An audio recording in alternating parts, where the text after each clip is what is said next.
आप सभी का स्वागत है। चलिए हम शुरू करते हैं आज का लेक्चर।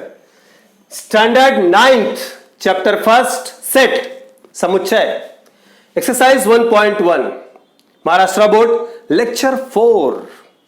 याद रहे इससे पहले 3 लेक्चर जो मैंने लिए हुए उन 3 लेक्चर्स में मैंने आपको इसका पूरा बेसिक्स दिया हुआ है। मैं थोड़ा सा जरा पीछे क्या क्या होके आया हुआ है, यानी इससे पहले के लेक्चर्स में हमने क्या क्या किया है थोड़ी सी जानकारी दे दूं, फिर मैं चलता हूं क्वेश्चन नंबर 4 की तरफ। बेटा सबसे पहले लेक्चर में मैंने समुच्चय क्या है इसकी पूरी बेसिक्स दी थी, पूरी जानकारी बताई थी। उसके बाद के लेक्चर्स में मैंने आपको पूरा संख्याओं के बारे में बताया था, प्राकृतिक संख्याएं, पूर्ण संख्याएं, पूर्णांक संख्या, इस तरह से पूरी संख्याओं के बारे में बताया था। फिर मैंने स्टार्ट किया था कि प्रश्नों को हल करना, जिसमें से पहला प्रश्न, दूसरा प्रश्न हल किया था मैंने। तीसरा प्रश्न क्या था कि कोई भी दो समुच्चय गुणवर्णन पद्धति में और सूची पद्धति में लिखकर बताइए। इसके लिए पिछले लेक्चर में देखो मैंने गुणवर्णन पद्धति आपको पूरी तरह से सिखा दिया कि गुणवर्णन पद्धति होती क्या है, और मुझे पूरा यकीन है आप अच्छी तरह से सीख गए होंगे कि गुणवर्णन पद्धति क्या होती है। उसी में से ही 2 लिख के बता दीजिए तीसरे वाले में, और सूची पद्धति के ऑलरेडी बहुत सारे एग्जांपल्स हमने देखे हुए हैं, तो तीसरा क्वेश्चन वहां से आपका कंप्लीट हो जाएगा। आपसे 2 गुणवर्णन और 2 सूची पद्धति में समुच्चय पूछ रहा है तीसरे प्रश्न में, तो 2 गुणवर्णन और 2 सूची पद्धति में आप लिख के बता दीजिए, तीसरा क्वेश्चन आपका फिनिश हो जाएगा। चौथा क्वेश्चन और 5वां क्वेश्चन, 2 क्वेश्चन खत्म होंगे तो आपका 1.1 फिनिश हो जाएगा।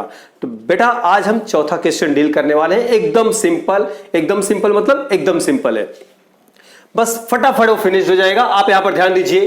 प्रश्न 4, प्रश्न चौथा, निम्नलिखित समुच्चयों को सूची पद्धति में लिखिए। आपको सूची पद्धति में लिखने आता है, इसलिए मैंने कहा ना ये सारी चीजें आपको पता है, और इसमें टोटल को समझाने की जरूरत नहीं, कुछ बताने की जरूरत नहीं है, ये सारी चीजें आपको पता है, बस उसको लिख देना है। अगर जहां समझाने के थोड़े पॉइंट्स हैं वो मैं आपको बता देता हूं, बाकी सब आपको पता है। चौथा क्वेश्चन फिनिश्ड हो जाएगा। इसके बाद हम स्टार्ट करते हैं question number 5। Now see guys, चौथे क्वेश्चन में टोटल 5 प्रश्न हैं, हम एक एक प्रश्न को देख लेते हैं। बेटा पहला प्रश्न है भारतीय सौर वर्ष के महीनों का समुच्चय। आपने अंग्रेजी के महीनों के बारे में आपको पता है अच्छी तरह से, जनवरी, फरवरी, मार्च, अप्रैल, आप सब अच्छी तरह से जानते हैं, ये अंग्रेजी महीने हैं। हमारे भारत के जो महीने हैं वो कुछ इस प्रकार से हैं, जैसे अंग्रेजी महीने 12 होते हैं वैसे भारतीय सौर वर्ष के भी 12 महीने होते हैं, जो शायद ही आपको पता हो। आपने पहले सीखा है, नो डाउट, मुझे उम्मीद है आपने पहले जरूर सीखा होगा, लेकिन फिर भी चलिए आज हम रिवीजन कर लेते हैं उसी को। भारतीय सौर वर्ष के सभी महीनों का समुच्चय, तो कुल कितने महीने होते हैं? 12 महीने। कितना, क्या बोला आपने? 12। दैट्स इट, बिल्कुल सही है। चलिए भारतीय सौर वर्ष के सभी महीनों का समुच्चय, हमने इस समुच्चय को ए मान लिया, अपनी तरफ से ए मान लिया। तो कौन कौन से महीने हैं? चैत्र, वैशाख, चैत्र वैशाख, नॉट बैसाख, चैत्र वैशाख, ज्येष्ठ, आषाढ़, श्रावण, भाद्रपद, आश्विन, कार्तिक, मार्गशीर्ष, पौष, माघ, फाल्गुन। एकदम सिंपल है में 1 2 3 4 5 6 7 8 9 10 11 12, 1 2 3 4 5 6 7 8 9 10 11 12, देख लीजिए 12 महीने फिनिश्ड। पहला क्वेश्चन यहां से आपका क्या होता है? फिनिश्ड। आइए दूसरा प्रश्न क्या है? कॉम्प्लीमेंट शब्द के अक्षरों का समुच्चय। कॉम्प्लीमेंट इस शब्द के अक्षरों का, ये शब्द है, इसके अक्षरों का समुच्चय लिखना है, तो कैसे लिखेंगे? आइए जरा मैं आपको थोड़ा सिखा दूं इसके बारे में, ये मैं होमवर्क बाद में देता हूं। चलिए मैं थोड़ी सी जानकारी आपको दे दूं। बेटा कोई भी शब्दों का समुच्चय लिखना होगा तो कैसे, जैसे मान लीजिए मैंने कहा आपसे इलाहाबाद, ये क्या है? आपका एक शब्द है। क्या है बेटा? एक शब्द है। इस शब्द के अक्षरों का समुच्चय, अक्षर का समुच्चय लिखना होगा। कैसे लिखेंगे आप? जरा ध्यान दीजिए। 1 2 3 4 5 6 7 8 9, ए, यल, ए, एच, ए, बी, ए, डी। आप बोलेंगे इलाहाबाद, उसके सभी अक्षर लिख दीजिए, हो गया अक्षरों का समुच्चय। कॉमा से सबको अलग कर दिया।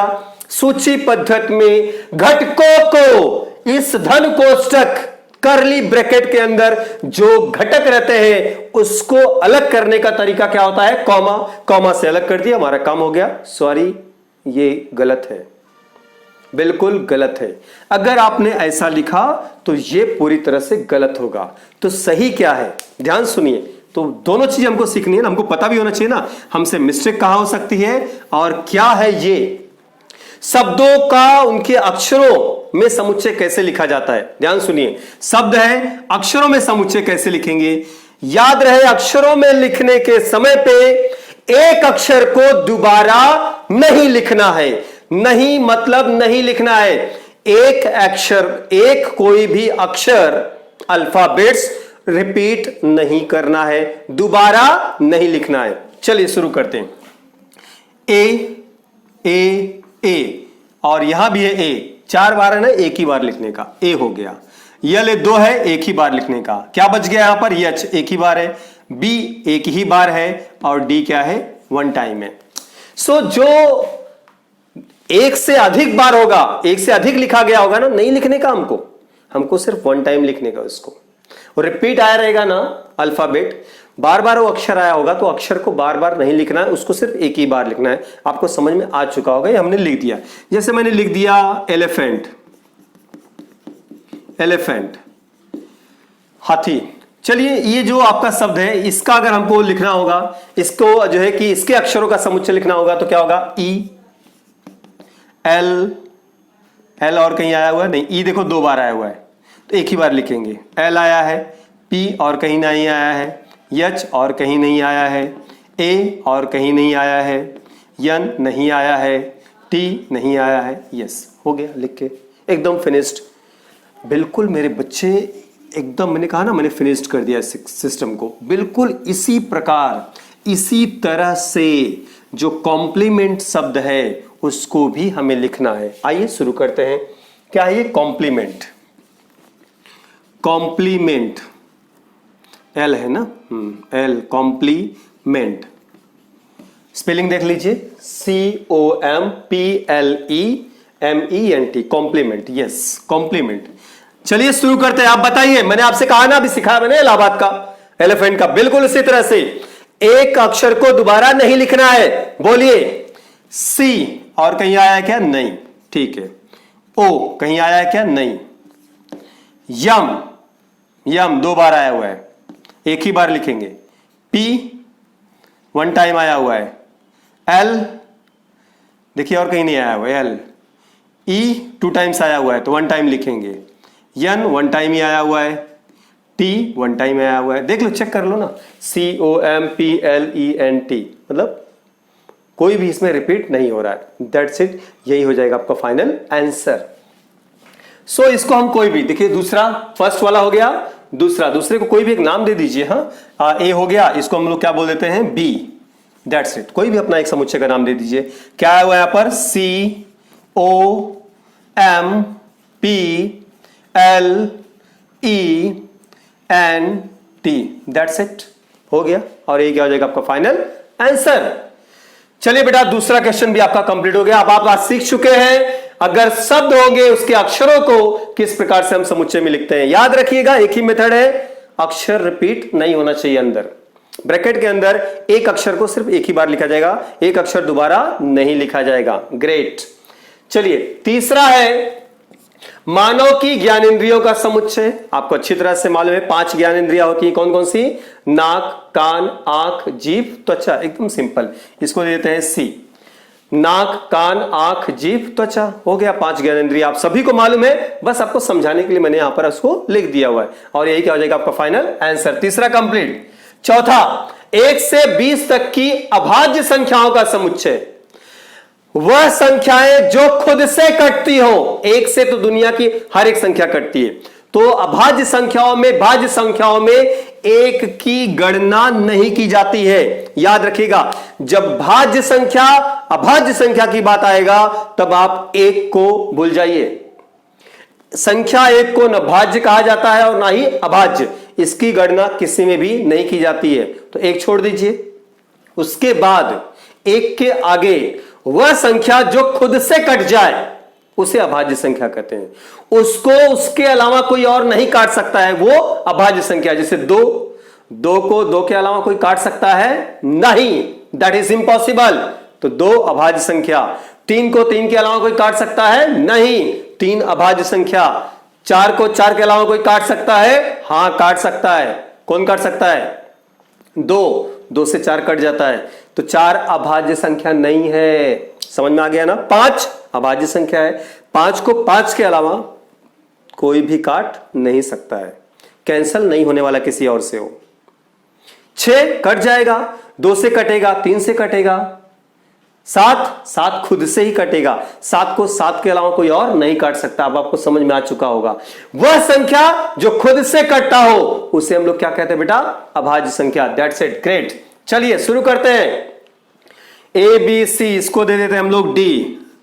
Go for it. चलिए 1 से 20 तक लिखना है ना, तो 1 को मैंने पहले बोला हुआ है, 1 न भाज्य है और ना ही अभाज्य। शुरू करते हैं। 2, 3, 4 नहीं आएगा, 5, 6 नहीं आएगा, 7, 8 कटता है, 9 भी कटता है, 10 भी कटता है, 11, 12 कट जाएगा, 13 नहीं कटता है, काट के दिखाओ 13 को, 14 कट जाएगा, 15 भी कटेगा, 16 भी कटेगा, 17 नहीं कटेगा, 18 कटता है, यस, 2 9 18, 3 6 18, 9 दूनी 18, बहुत सारी संख्याओं से कट जा रहा है। 18 नहीं है, 19 नहीं कटता है, 20 तो कट ही जाएगा। That's it.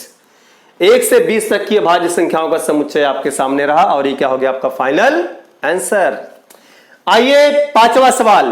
पृथ्वी पर स्थित महाद्वीपों का समुच्चय। पृथ्वी कॉन्टिनेंट, कुल कितने समुच्चय होते हैं? महाद्वीप मतलब महाद्वीपों का कुल कितने महाद्वीप हैं? कुल कितने समुच्चय होते हैं मतलब महाद्वीपों के कुल कितने समुच्चय बनेंगे। यानी सबसे पहले सिंपल सी बात है यार, कुल कितने महाद्वीप होते हैं? दैट्स इट, बिल्कुल सही कहा आपने, 7 महाद्वीप हैं इस पूरे पृथ्वी पर। कौन कौन से हो? Go for it. एशिया महाद्वीप, अफ्रीका महाद्वीप, यूरोप महाद्वीप, एकदम सिंपल। ऑस्ट्रेलिया महाद्वीप, अंटार्कटिका महाद्वीप, दक्षिणी अमेरिका महाद्वीप और उत्तरी अमेरिका महाद्वीप। एकदम सिंपल है मेरे बच्चे। तो ये रहा आपका 7 महाद्वीप। देखो 1 2 3 4 5 6 और 7, ये 7 महाद्वीपों का संसार। इसी 7 महाद्वीपों के संसार में हम और आप भी रहते हैं। हम और आप कहां रहते हैं? बिल्कुल सही कहा आपने, उत्तरी अमेरिका में रहते हैं। गलत। कहां रहते हैं? दक्षिणी अमेरिका में। क्या बोल रहे हो? थोड़ा जोर से बोलो, कहां रहते हैं? ऑस्ट्रेलिया। ऑस्ट्रेलिया पहुंच गए आप, ओह ग्रेट, फॉरेनर, अच्छी बात है। अंटार्कटिका में, बर्फ के ऊपर, अरे वाह, फिर तो आपकी लाइफ बहुत अच्छी है, बढ़िया है। लाइट वगैरह है क्या वहां पे? देखिएगा। अफ्रीका, जंगलों में शेर के साथ, ओए पापा जी, ओके शेर के साथ, ग्रेट, बढ़िया है। यूरोप में ना, ओके ब्रिटेन, अंग्रेज, चले जाओ मेरे इस देश से। अंग्रेज नहीं ना, ग्रेट, शाबाश, यू आर इंडियन। कहां हो? एशिया महाद्वीप में, बिल्कुल सही। कौन से महाद्वीप में आप रहते हो?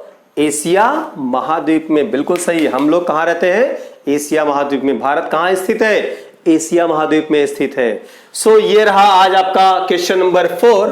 और क्वेश्चन नंबर 4 के अंदर ये 5 सवाल।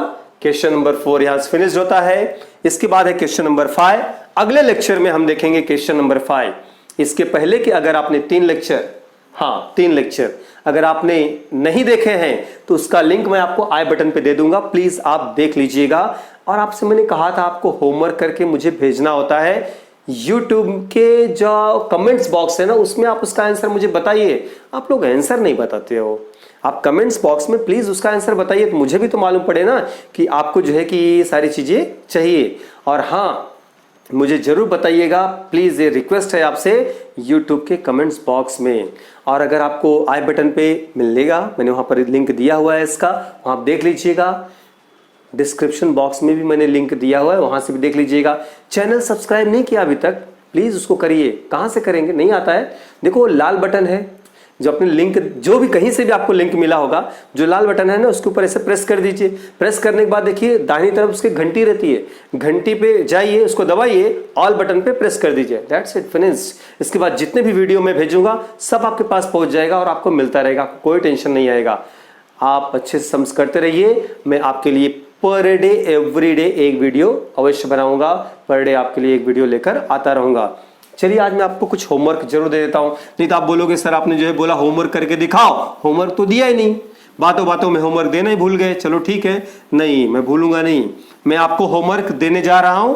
आप लोग होमवर्क करके मुझे यूट्यूब के कमेंट्स बॉक्स में प्लीज बताइएगा, जरूर बताइएगा। हाँ चलिए ठीक है, आइए पहला सम्स मैं आपको देता हूं।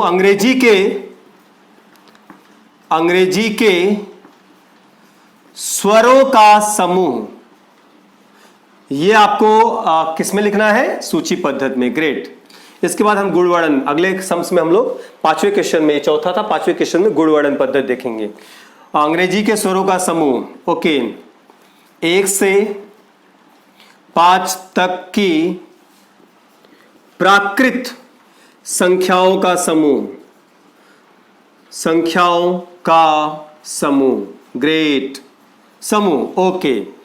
तीसरा मैं लिखता हूं सम संख्याओं का समूह, सम संख्याओं का समूह। ग्रेट।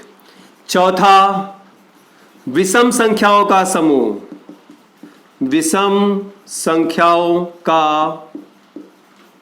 समूह। और पांचवा पूर्ण संख्याओं का समूह, पूर्ण संख्याओं का समूह। हाँ एक बात याद रखिए, चलिए 5 दे दिया मैंने, एकदम सिंपल है। फिर भी अगर आपको इसमें से कुछ नहीं आता है तो मुझे कहां पर बताएंगे? यस, यूट्यूब के कमेंट्स बॉक्स में, वहां मुझे बताइएगा कि सर मुझे 5वां सम्स नहीं आया, तो उसका आंसर मैं आपको जरूर दूंगा, 100% दूंगा। हमारी टीम उसके ऊपर काम कर रही है और हमारी टीम आपको उसको जरूर रिप्लाई करेगी। इसका आंसर वो आपको, क्योंकि कमेंट्स बॉक्स पे हमेशा वो लोग कमेंट्स देख रहे हैं, जो भी इनको तुरंत का तुरंत आपने दिया नहीं, आपको उसका आंसर वहां मिल जाएगा। तो चलिए आप मेहनत करते रहिए, पढ़ाई करिए अच्छे से। हम मिलते हैं अगले वीडियो में क्वेश्चन नंबर 5 के साथ, और वहां पर आपका 1.1 फिनिश, हम जाएंगे 1.2 के ऊपर। क्लियर? बहुत बहुत शुक्रिया आपका, बहुत बहुत धन्यवाद। पढ़ाई करते रहिए, अपना ख्याल रखिए। मिलते हैं अगले वीडियो में। थैंक यू वेरी मच, बहुत बहुत शुक्रिया। जय हिंद, जय महाराष्ट्र।